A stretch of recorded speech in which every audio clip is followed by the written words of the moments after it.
Welcome back, folks. This is teaching 7 of 8 of the December 2016 content for the ICT mentorship. This teaching is going to be dealing specifically with momentum, divergence, phantoms, market maker trap. And I don't teach a lot about indicators because they're mathematically derived and they measure the past. As a new trader, I used them a lot and had a lot of false hope placed on them. I like looking at them at certain points in price action because I can see where I used to think price would go relative to a indicator, and I can tell you now it's a completely different paradigm shift. That when we see price action indicating that it wants to go higher, not looking at the indicator, many times the indicator is going to tell you it's probably stopping now, or it's petering out, it's making its reversal, or it's running out of momentum, if you will.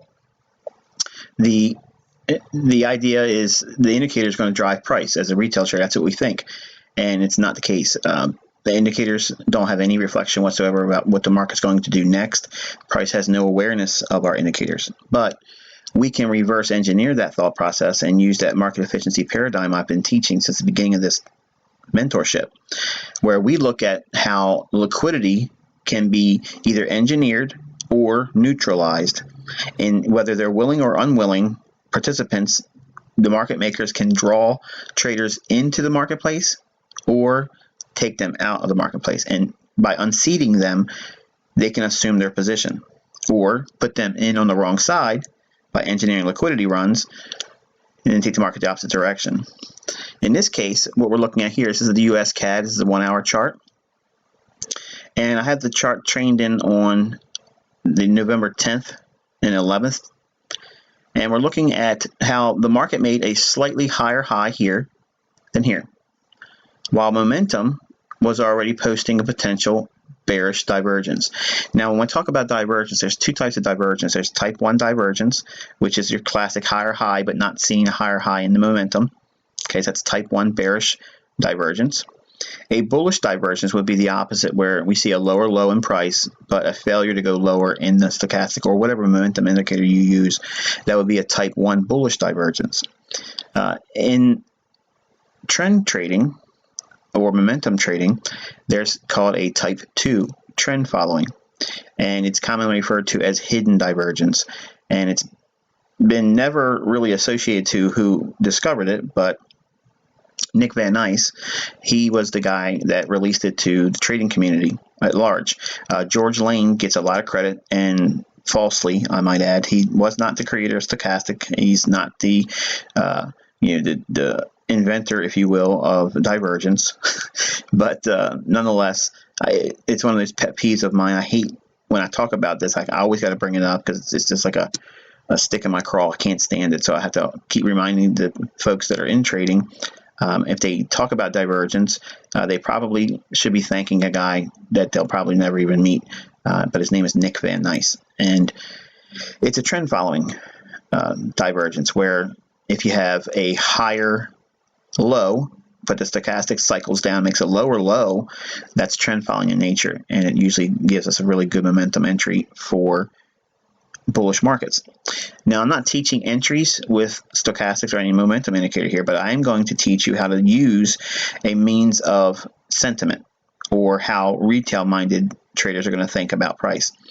I like these ideas because when we read the books, when we get into trading, we get all these indicator-based books and textbooks and courses and CDs and mentors and everybody else in their disciplines. Okay, and believe me, I went through all this myself. So it's not like I completely, walk on water. I never had those issues before in the past. I came up through all that stuff. But the indicators teach us, and they try to promote this idea that indicator-based trading is the way to go.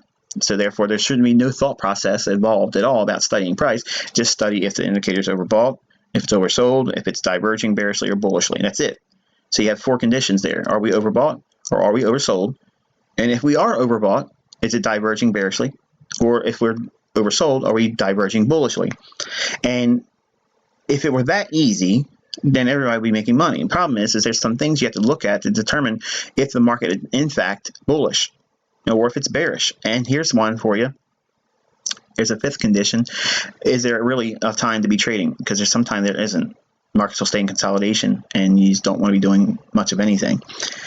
So if we're looking at an example here, okay, where price makes a higher high like this, okay, forgetting what's over here, like a retail trader like I did, I just looked at, okay, well, now we're making a higher high here. So naturally, I'm just looking at any time when the indicator was failing to make a higher high. That's how I started in the business, folks. In 1992, I'm looking at charts, and this is what I'm looking at, a bearish divergence. Okay, so I would be looking to go short there in 1992 and 1993. But understanding what I know now, there's liquidity above this high. They're not going to keep price this close, okay, and not run that high. So there's buy stops above there. So if I see bearish divergence in here and it's qualified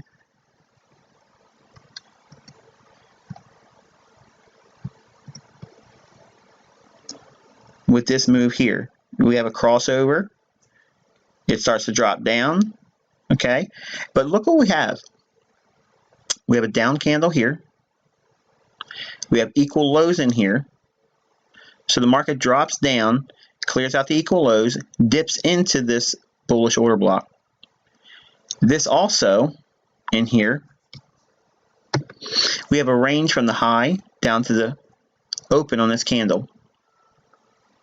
This range in price trades down into it, the midway point of it. Okay, just like a mean threshold. Okay, this portion, price comes down, delivers price below these lows in here. Momentum indicator folks are going to say, okay, well, this is a solid bearish divergence, so we're going to be expecting lower prices. Price action based traders are saying this is actually a buy, and there's an equal high up in here, and we have liquidity above this high here. We're too close to these levels up here not to run them. Market consolidates a little bit in here, and then boom, it rallies up, makes one more tap against this high here. Is price going to reject here? No. Look what's happened. We have a low, which is directly related to this cycle through on stochastic, and then we have this higher low with a lower low on stochastic. This is that hidden divergence or trend following divergence. Okay, this actually is a very powerful scenario if you know what you're looking for in price and you see this qualified in a momentum indicator. Not that you're basing your trade on the indicator, but I like seeing this because what this is doing is arm wrestling with the guys that are looking at this bearish divergence, looking to capture a high. Because think about what it is. When you're looking at indicators, the mythology is you can pick tops and bottoms with indicators.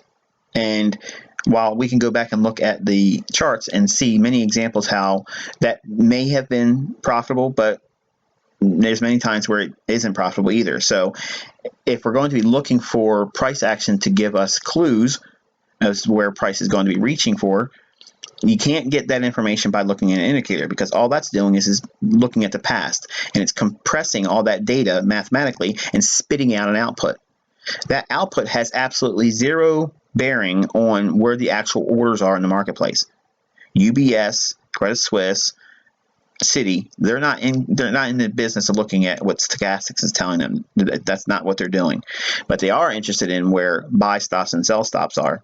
Okay, and they're attacking the liquidity on the fund level. So when I talk about making a run on stops, it's not that they're aiming for retail stops, because you're not even in the same arena with them. But if they can push price to an area above an old high or below an old low, they know that there's going to be a pool of liquidity in the base of fund trading.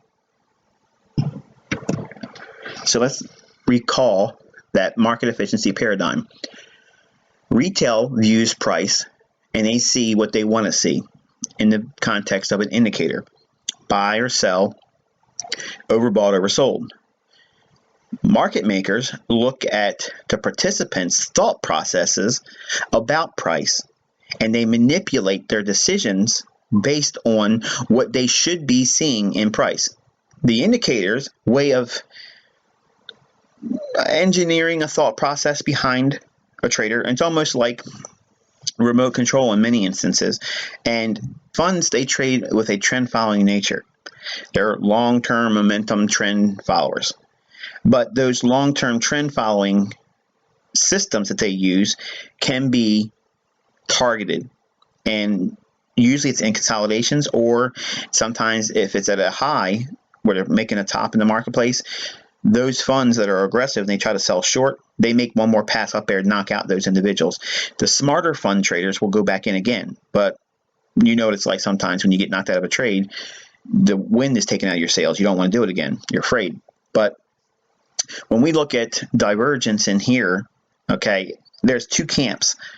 Those that see that higher high here and the subsequent movement lower, which would confirm in any retail trader's mind that they did capture a top, because that's what they're thinking. Okay, bearish divergence, they're looking for tops. Bullish divergence, they're looking for bottoms. You ask any trader that sees that, they're not looking at qualified entries and qualified exits and specific targets. What they're looking for is get me in at the low and I'll figure out where I'm going to get out later on. And believe me, I've done that same thing. When we look at price now, we see that, yes, they're going to see that as a bearish divergence. They're going to want to sell short. And we expect that same measure of retracement lower as well. But we want to see it come back down and hit this order block and wipe out this stops over here. Why would they want to come down below these lows in here? To gather up all the sell stops. Why? Because they're willing sellers down there. Why would they want to go down there? Because they want to pick up those orders that liquidity is offering so they can buy them. So price quickly reprices, and now we would make a run above this high here. Why? Because this is the real divergence, okay, or the new cycle low on the stochastic. Notice it's not oversold. It's not needed to be oversold. What we're doing is we're watching the momentum shift back down just to get the sell stops. Then they make a run for where the market really wants to be reaching for, the orders, not what this little indicator divergence is indicating here. So we're seeing retail view this as a higher high in price with a lower high in stochastics, which is what every textbook shows. That's a type 1 bearish divergence or a sell signal. Okay, you might have saw 30 pips or so in your favor, but you're not going to hold for just that. You're going to hold forever. You're going to look to see it go lower and lower and lower. You know what it's like to be, a new trader and looking at all this stuff. It's the same stuff you did just as well as I did. But if we wait for the stochastic to cycle down below this low here, we can anticipate that same thing occurring when it runs out some sell stops and it closes in a range for a bullish order block. Then we can expect price to snap back higher and take out this whole assumption that it's a bearish divergence in the marketplace.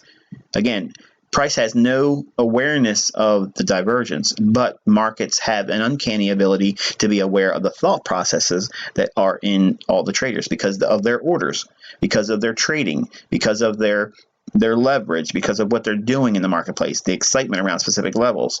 So when we see this, we anticipate price moving higher, not on the basis of bullish divergence that you would see classically with a lower low and a higher low in the momentum indicator. What we're actually seeing is a higher low relative to this low and here, this being higher low, but the momentum actually is cycled lower.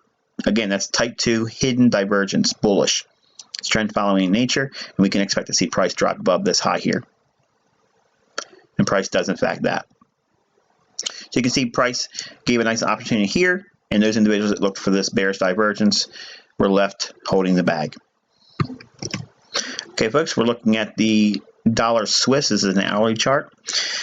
Okay, we're looking at another scenario where the price has made a nice rally higher, and we're looking at what we would potentially see as a type 1 bearish divergence. Now again, retail traders are going to see that as well. We're making a higher high in price. So if price is making a higher high here, we're not seeing that same thing reflected here. So stochastic has crossed down, and now we have a signal confirming lower prices. So what we do as price action based traders, we anticipate seeing some measure of consolidation to retracement, and we watch this low back here on the stochastic, which is relative to this low here. What we're not seeing in our expectation is the move below that low. We're not expecting that. But retail is expecting that. They expect this to be a top and price trading all the way down to what would be seen as what? Classic support. They're looking over here at this low and maybe even a low back here. So in retail mindset, they're doing this. This is what's all over their charts. They're looking for a move down into this low, and they're looking for a move down into this low, because that's what classic support and resistance tells us from the textbooks. This is what classic divergence tells us. They're going to catch a top. So the market's making higher high in here. From this high to here, we made higher high. It's not happening here in the stochastics. So if it's not happening in stochastics, it has to be indicating that it's going to go lower. So they're looking for price to trade all the way down to this level here. And that might be their first target. And then here's their second target, because that's support and resistance. What we see is this is the last down candle prior to this up move. So inside this range in here, in this wick, we expect price to trade down into that. Now the question is going to be, Michael, do I use the high or do I use the body? You use the body. Why? Because of the condition that's here. We have a wick, and price is already traded several times through here. But we've only traded up from this point here. So this down close, we only had an up close, an up close, an up close. So we're going to be looking for price to trade down and deliver on the sell side of the liquidity on this candle's range. So what I'm saying is we're going to look at this candle here, encapsulate that whole little wick down into the opening. Okay. And we're expecting price to, yes, cycle down and go lower, but not to go below the middle of that body of that candle. So for a move down into 96.45 to 96.40 as a low end is expected. It's reasonable, but we do not expect that low to be violated. That same reference point down here in the stochastic is here. We expect the stochastic to trade lower than this low in the indicator, but not show it in price. We expect price to trade higher. Why? Why would I expect that to unfold? We have all this up here, all sell side liquidity offered, so we would be expecting price to be delivered on a move higher to close in that range. So we're looking for a difference in direction, and we're just going to use this old low. So we're going to use support and resistance ideas, but we're going to be diametrically opposed to what retail mindset's going to be. So we're looking up here after it drops down to here. So we're doing two things. We're bringing prognostication, we're forecasting, and we still have targeting. So we know what we're looking for entry. We are expecting, anticipating that market event to take place. We're going to go long around 96.45 with an exit around 97.08. Retail's thinking this is a top. It's selling off. It's going to break this low. And it's going to make the low attempt to retest here and maybe even run down to here based on just an indicator. What we're looking for is, yes, the stochastic is going to drop down, as price should drop down, but the stochastic is going to drop below this low in the indicator. But it won't go below this low here because the institutional order flow is supporting higher prices, and they're going to want to close this range in. Okay, now watch what happens.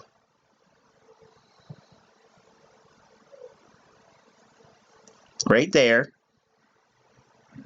this candle's low is 96.45. Look at the reaction there. Boom. Totally different from what retail would be expecting. Higher low to this low, lower low, and stochastic. Okay. This move here, not necessary. Don't worry about that one here. We're not talking about that now. I'm focusing primarily on where the divergence gets traders in a pickle. And it messes them up. In this case, we were looking for liquidity on the upside. Okay, and all I did was use a simple low back here.